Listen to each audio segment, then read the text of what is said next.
শীতকালে এলেই পিঠে পিঠে পুলি এইসবের দিকেই মন যায়। সকালবেলা হঠাৎ মনে হলো আজকে কটা কলার বড়া করবো, তালের বড়া হয়, তাই এটা কলার বড়া করবো। তার জন্য লাগবে আমার খেজুরের গুড়, কলা নিয়েছি, চালের গুঁড়ো, ময়দা, আর নিয়েছি একটু মৌরি আর সাদা তেল। এখন আমি এই চালের গুঁড়ো, ময়দা আর কলা, গুড় একসাথে মেখে নেবো। মেখে নিয়ে আমি দেখাচ্ছি।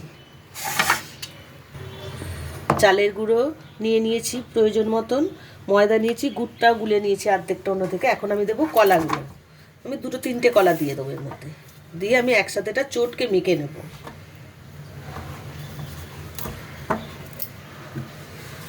কলাগুলো একটু বেশি পেকে গেলে বেশি ভালো হয়। এগুলো এখন আমি ভালো করে চটকে একসাথে মেখে নেব।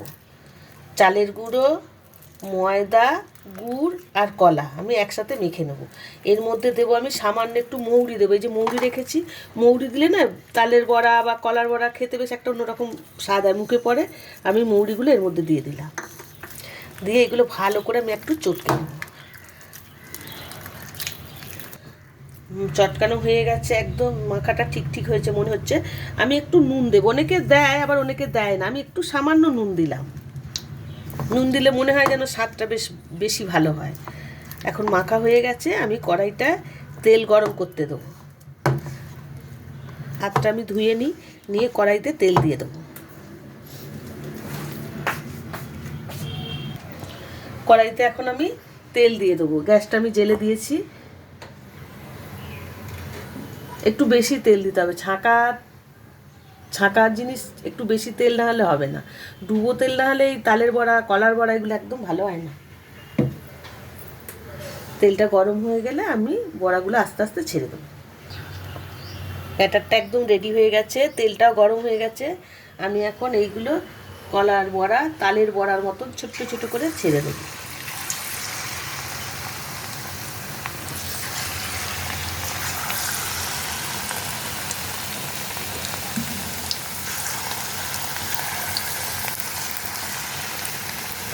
একসাথে অনেকগুলো দেয়া যাবে, দিয়ে দিচ্ছি একদম।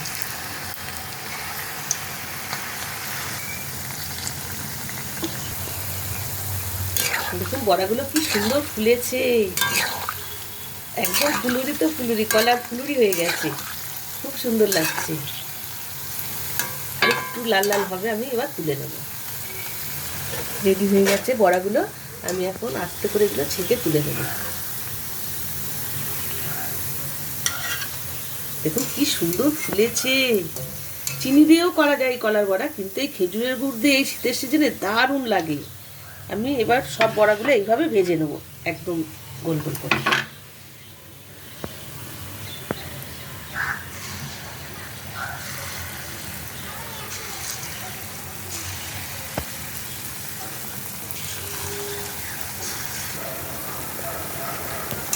রেডি হয়ে গেছে সমস্ত কলার বড়াগুলো, এখন আমি সব তুলে নিলাম।